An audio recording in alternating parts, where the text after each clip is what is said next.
PM Sir Gideon, ito na po yung snare, tsaka yung toms, and kick bass. Yung snare, re-trigger siya, sira na yung trigger foam mo. Ano na siya, hulas na, kaya hirap na mag-trigger talaga yung ano. Ginawa ko na rin ng paraan.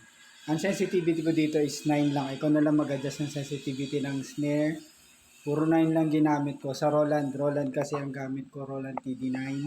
Ikaw na lang mag-adjust ng sensitivity mo. Pero pinakamababang sensitivity to sa Roland. Ang sensitivity ng Roland is hanggang 32. Ang ginamit ko lang is 9 lang ang sensitivity ko para makita mo kung paano mag-trigger yung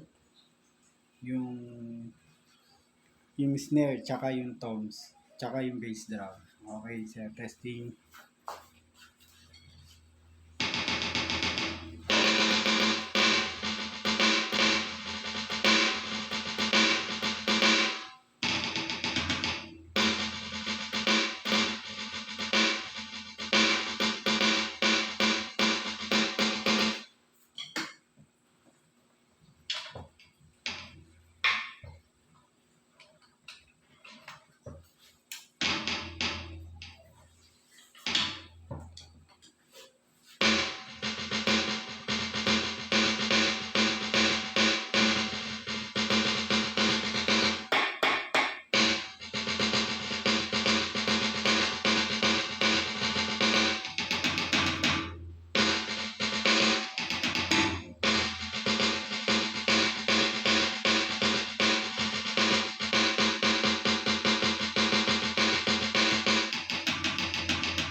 Ito yung kick bass.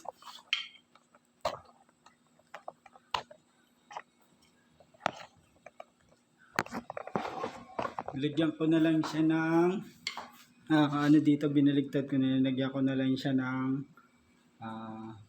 tape, yung mas ano siya, pang packaging tape na matibay. Pinalitan ko na yung foam mo.